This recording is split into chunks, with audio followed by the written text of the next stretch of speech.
Welcome to Dodge Van Life, and this video marks the third year of my van life journey.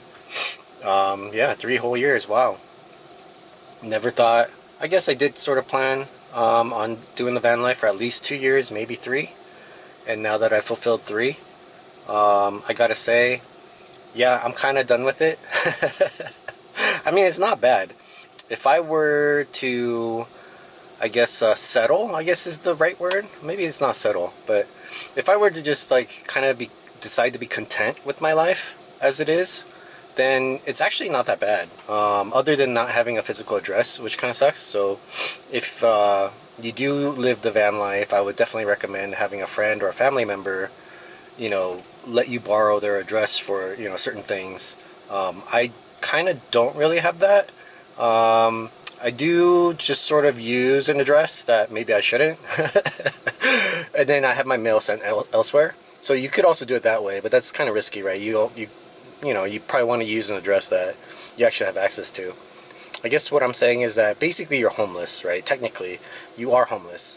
And so the longer you spend homeless and there's less historical record of you out there with the physical address that you actually live at, the harder it is later on for, to live regular life, right? Because basically van lifers are outliers in the system. And so the further you drift away from the system, the harder it is to get back in, I guess, is I guess what I'm saying. I think that's why homelessness is kind of an issue, because the longer you've been homeless, the harder it is really even to just get like a bank card or a debit card, or, you know what I mean? Like my bank, at least, I don't know about other banks, but the bank I use, they require a physical home address, like a street address. You can't use a P.O. box. You know what I mean? And that's like one of the only institutions I think that does that, because everything else I can, runs fine off a P.O. box and whatever. And I know there's like, you can get real addresses from other states, like South Dakota. I think if you pay $10 or something and establish residency, you can get an actual address there, even though you don't live there. I know there's workarounds, but I didn't really care to do that. And so I just use like a spoof address kind of thing. It's a real place, but I don't actually live there. But yeah, so besides like going, like I said, drifting out of the system and having it harder to get back in, besides that, yeah, it's really not that bad. You're kind of limited in, I guess, kind of what you can do. Especially for me personally, I like to like build stuff. I like working on cars and stuff, and living in a van, the only car you can really own is your van, right? So you can't own multiple cars. And then that's the first thing. And then the second thing is like you don't have a space to, have a workshop. So if you're a woodworker, or I guess you could rent like a storage unit to do that. But if you're renting a storage unit that's big enough to work in, and a lot of storage places don't allow you to actually actively work in them. I guess you could get away with it if you just sneak around and do it anyway. But the amount you would pay, right, in the storage space fee, because storage is not cheap, it's expensive, even for like a 20 by 20 or even a 10 by 10, around here at least where I live, it would probably cost over $100 a month, maybe 200 to 300, depending on if it's air conditioned or not and all that. So I know it's definitely doable, but it's just kind of inconvenient, right? And I also did the math, and monthly I only really save about $700 a month versus renting, especially now since gas prices went up so high. There's like $6 a gallon or something, maybe more, $6.50, something like that. And so it used to be like $4 a gallon. So back then I calculated it out. I think I was spending about $800 a month. That's including gas, and I guess that's not really counting insurance and all that. So roughly, I think I would be spending about $1,000 a month doing the van life. Because I buy food. I don't cook my food anymore in the van. That's another thing that changed. Like I think I saved a little bit more money. I might have been around the 600 to 650 mark a month in total spend, right, when I used to make food in my van. But since I stopped doing that, now that I'm buying food every day for every meal, pretty much. Not only is it not as healthy as making my own food, but I've also been spending more money, obviously. And there's reasons behind that, like the amount I invested in the electrical system and everything. Basically in the summer when it gets really hot, the fridge runs for longer. and I don't have a 12-volt Dometic. I opted to buy a regular 110 volt, like a stand-up, regular house fridge. And it eats more power, obviously. So I can't simultaneously run the fridge and cook food. I did it for a while, like a couple years, like maybe the first year, and maybe into part of the second year. But then when it got really hot, like my batteries would just die because the fridge would consume a bunch of power because it has to keep cooler for longer, obviously. And then after a while, I just got lazy. Like living in a very small, cramped, confined space, you don't really have a lot of room to, like even washing dishes and stuff. Like it's just kind of a hassle. You know what I mean? Like it'd be so much easier in a sink. You know what I mean? Like it's just more work, I think, and getting water all the time. So after a couple years, I was like, you know what, screw it. I'm not gonna I'm not gonna deal with it. Call me lazy, but yeah, I decided just not to do it anymore. So I don't deal with getting water anymore. The only water I deal with is drinking water, and I have an Nalgene bottle right here, 64 ounces for that. I don't have to deal with gray water disposal. I do have a pee bottle, but that is just another water bottle, kind of like my Nalgene. Not this one, obviously, but a different one that I just dump, like, in the grass or in the planter or wherever I am. It's very convenient versus dumping like 2 gallons of gray water. It's very conspicuous. Dumping a water bottle, no one cares. So yeah, back to the saving money aspect. So I mean, $700 or $800 a month is not, nothing to laugh at. That's a good amount of money. What is that, like 10,000 a year almost? So that's a good amount of money. But the alternative would be, sure, I would be losing $800 a month if I were renting, right? Because the costs associated, because I would still need a car, I would still have to pay insurance, I would still need to get gas and all that. So the amount saved is $800 a month. What I came to realize is that even though it might be more work in a way, basically you could make up that $800 by door dashing or Ubering or Uber Eatsing or whatever, right? You could kind of fill in that gap with a second job, basically. Because I work a regular 9 to 5, and then once I'm done with my 9 to 5, yeah, so I guess I'll tell you what my daily life looks like. I've gotten some requests for like vlog style videos where, I kind of go through my typical day. But there's really nothing to tell you because I don't travel in my van. I never started van life to travel. I did it as more of a way to save money. And so my day starts off with me waking up. I park my van, a couple blocks from where I work, like in kind of a commercial zone. And I wake up, I drive the 2 minutes that it takes me to get to work, right? I start work. And then, I eat lunch and whatever. It's just normal work day. I normally end around 5. And once I'm done at 5, I'll head to the gym, which is like a 20-minute drive, I would say, 20 to 30 minutes away, because there's traffic. And so I get to the gym, right?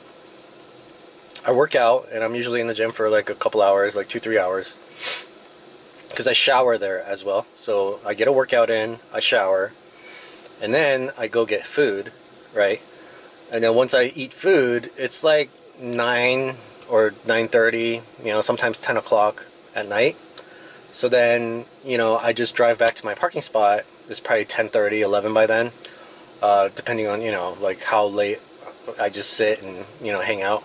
And then it's right back to bed, just to repeat the same process the next day over again. And then on the weekends, I usually, I've told you guys before, but I don't have a good relationship with my parents. But I have some of my stuff there, including my other cars. And so one of them's down, so I'm trying to get that one fixed to get it out of there, basically, so I'm out of their hair, so they don't, have to hate me anymore or whatever. And so on the weekends, I normally go to their house to where my cars are and try to get those up and running. Basically, one of them's done, but the other one, my truck, is still, and I'm going to be making a separate series about that. But I've been fixing my truck, basically. And there was a time when it was really hot, and I couldn't work on anything outside. It was just too crazy to be outside. And so on the weekends, normally, I would just go back into work, honestly. I'd wake up in the morning kind of late, get some breakfast or something, go into work, sit in the AC, because there's free AC there, and then, you know, just watch HBO or, I don't know, whatever, YouTube, or, you know, just hang out. You know, it's stuff you would do at home anyway, watch Netflix, whatever. And then, yeah, I would go back to the gym, shower, and eat, and pretty boring life, honestly. So, after 3 years of that, like I said, like if you're okay with that sort of repetitive routine lifestyle and never changing it, then I think, you know, van life is a good deal, because, you know, $800 a month, like I said, isn't anything to sneeze at.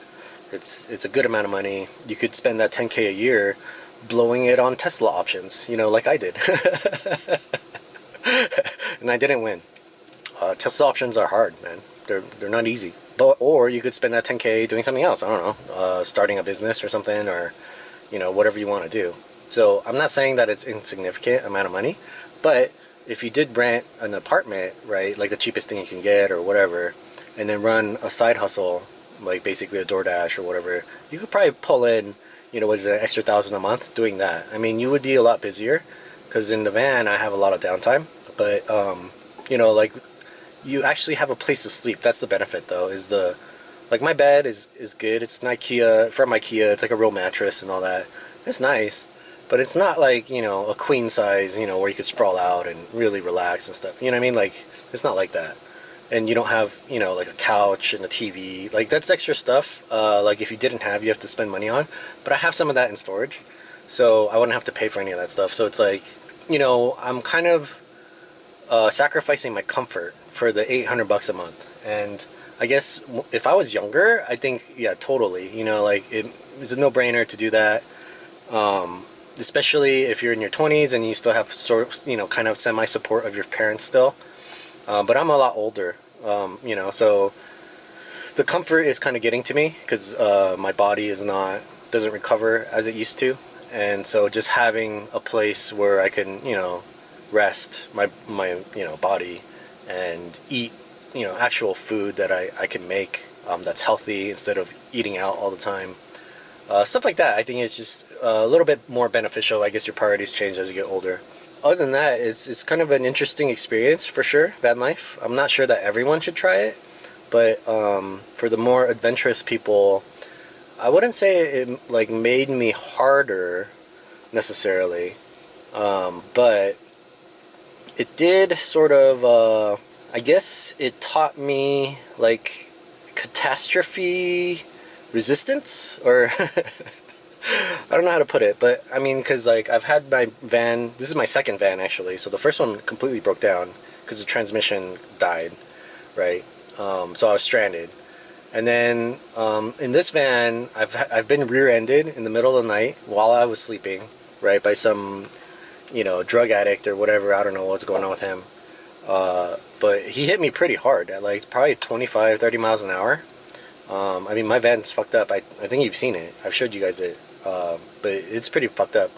And, you know, my leg got busted for a while from that, so I couldn't walk straight for probably over a couple months, I would say.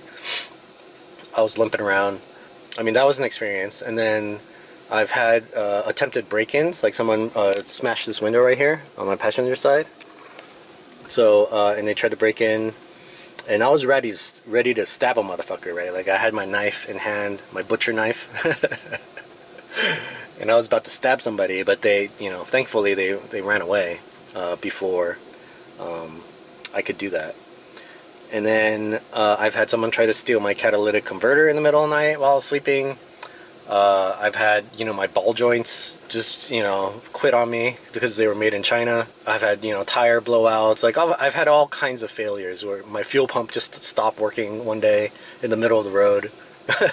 So I've had to make a lot of repairs, emergency repairs on the side of the road, you know, like, I guess it gave me a degree of resilience, because before that, you know, we're so used to, I guess, I mean, I don't have AAA, but I guess if you have AAA, you don't have anything to worry about. But I remember the first time something catastrophic happened to my van, I kind of went into complete panic, right? I was panicking really hard. Like, I didn't know what to do, because, you know, it's an event that I'd never had to deal with before, where, you know, because, like, especially because, like, if your car breaks down, while you're driving, like, I don't know, that's not that big of a deal. I've had that happen before, right? Because it's my car. I don't, whatever, it doesn't work for a while. You know, you get an Uber and you drive, get a ride somewhere or whatever, call your friend up. But when it's your, like, the place that you live, like the thing that you sleep in, and without it, you're like outside. Like, you have no, you know what I mean? You have no other, you don't have a place to go. I mean, I guess I could have called friends and just stayed the night on the couch or something, right? But that's not the way you're thinking when you're doing van life, right? You're in the van life because you don't want to stay with on your friend's couch. You know what I mean? Or else you'd be doing that. So, when these catastrophes happened to me, I was forced to sort of deal with them, right? Because I had no other choice. Like, I needed to, I can't just leave my van there and abandon it. Like, I gotta get it fixed. And I didn't rely on anyone else. So, I'm the type of person that doesn't really like asking for help from other people, especially my friends.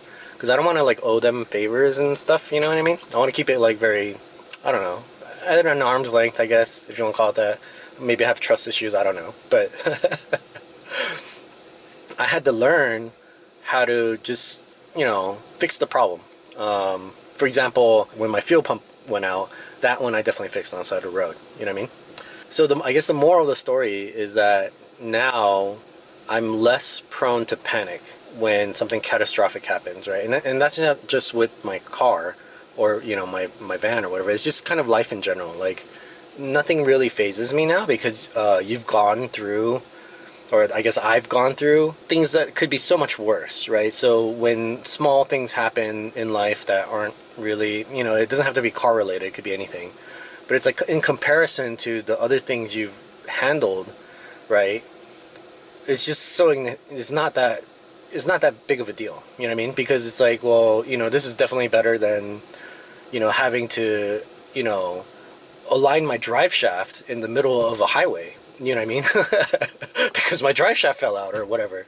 You know what I mean? Like, like, there's just so many more things that are more serious than, minor inconvenience in your life. You know what I mean? So emotionally, you kind of become, I guess, more stoic, I guess is the way to put it. Or, I don't know. It's just, you just get used to, you prepare for the worst, basically. And you don't panic when bad things do happen. You just sort of learn to assess the situation and, quickly pick decide to, what you want to do and to keep moving forward, right? Because especially in a van, if you're not moving forward, then you're stranded, you're stuck, you're screwed, you know what I mean?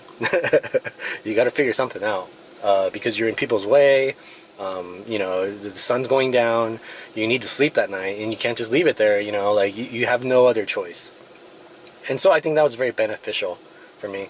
But besides that, I mean, like, it's a good experience, but I don't think it's something that I would want to do for the rest of my life. I mean, like I said, I never planned on doing that. I got into van life, unlike other people, to work, basically. I wasn't in it to travel. I've done a lot of traveling in my life, and, whatever. Doing it in a van doesn't make sense to me. I would rather, because the van, the gas, it eats a lot of gas. That's why I've made a video about this before, but if you're going to do van life, I would recommend a minivan and keeping it as minimal as possible. Like, do more with less, right? Having a big cargo van and all this stuff is nice, but the parts are bigger, they're more expensive, they're harder to work on, they're heavier, is dirtier. It's just more difficult. If you had a little minivan, it's like a little car, basically, like a big car, I guess. But they're easier to work on. There's more parts available for them. They eat less gas. They have less space, but really, as long as you can sleep in it, like, the rest of it, you can just figure out. It doesn't really matter. You don't need to necessarily cook in your van and make food and all this stuff. I mean, you definitely need to have some kind of fan, I think. I mean, that would be really helpful. But besides that, you don't really need a huge battery bank and stuff. You can just have a little thing that you can charge via your cigarette lighter in your car. And the rest of it, like, I wouldn't worry about it, honestly. I think simple is better, especially since you're deciding to rough it, right? You're deciding to live in a car, right? Like, you're deciding to be homeless, basically. It's really kind of an all or nothing proposition, right? You either go all out and get the Sprinter van like those people on Instagram or whatever, and like just deck it out with like, you know, marble tile and everything. Right, which I think is dumb because at the end of the day you're still living in a van. Or, you know, you just get like a little minivan or whatever, and then just get the bare essentials. Like really all you need is a mattress, and the rest of it just figure out on your own. I mean, that's what I should have done. I didn't do that. I got a cargo van because I like the idea of a Dodge van, right? With the Japanese, how they fix up Dodge vans, and that's why I did that. But had the Dodge van trend not existed back then, I probably would have opted for something else, honestly, because it didn't make sense to me. I probably would have bought an Astro van, actually, the V6 Astro van, because it got a little bit better gas mileage. It was a little smaller, easier to maneuver in the city, right? I wasn't really thinking about minivans at the time, but after having done it, yeah, minivan's the way to go. But I mean, no regrets. You know what I mean? I don't regret anything that I've done. It's been fun. I've had a good time. I like working on cars and stuff, so you know, it's those challenges have been very interesting and to overcome. It's definitely given me more confidence, not just in my mechanical abilities, but I don't know. You know, you just get a sense of satisfaction, like achievement, when something goes catastrophically wrong, and then you're able to fix it yourself, right? Like no one helped you. You know, you were there alone. I mean, you might have used an Uber driver or two, but beyond that, you know, you kind of did it yourself. And the kind of feeling you get after doing that, I don't know, you just get like self-belief. You believe in yourself after that, you know what I mean? Not that I didn't before, but not to the extent that I do now. Like, I know that now I can do pretty much anything. Like, any situation I can get out of, basically, right? It's rough out there, man. Especially in the city. There's all kinds of people that you have to watch out for. You get a little bit of street smarts, I guess, if you want to call it that. You know, the key is basically the key lesson living in the streets is to look scarier than everybody else, right? Because you might not be that person, right? You might not be, you know, insane killer or whatever, but if you project that right out, then people aren't going to mess with you, and you know they'll keep their distance because you know they need a healthy dose of fear of what you're capable of, right? And that's something I've learned. Like, you know, it's not that I wasn't scary before. I wouldn't say I was like overly terrifying to begin with, but you know, having lived on the street now is just, you know, you kind of, you know, you give people the vibe that you're not afraid to stab them, you know, if you need to or whatever. You're capable of extreme physical violence, you know what I mean? And I think that's a good lesson to carry with you in life in general. People should be maybe not afraid of you all the time. Like if you're in your workplace, obviously you don't want to scare people, but you don't want to go around, you know, scaring little children and stuff. But I mean, it's a tool in your tool belt, you know what I mean? Like Batman, you know, you gotta have, you know, the little batarang, and you toss it whenever, I don't know, someone's, you know, annoying you or whatever. So it's a good learning experience. It was good, and so, yeah, that's pretty much it. That's all I have. That's probably, you know, talking head for more than however many minutes it's been. It's probably pretty boring. So so anyway, yeah, that's it. Here's my, where is it? Aha, there is, I didn't have any of these for a while, so I was kind of worried, my 3-year anniversary, how I was going to celebrate, but fortunately, I happened to, why are these ants here? Oh my god, why do I have ants in my van? It makes no sense to me. But yeah, I was able to get my hands on a Capri Sun, so, you know, celebratory. I've had 2 before, actually, before this, so this is going to be my 3rd one for the day, to celebrate 3 years, 1 for each year. And then I'm gonna drink this, and then yeah, that's it. So I will be making a video series about fixing my truck. I've already started the teardown, so look out for that. I'm gonna be swapping in a different engine into it, so that might be kind of interesting. I mean, it's like the same family, but it'll be a slight upgrade. So yeah, yeah, that's pretty much it. Alright, thanks for watching.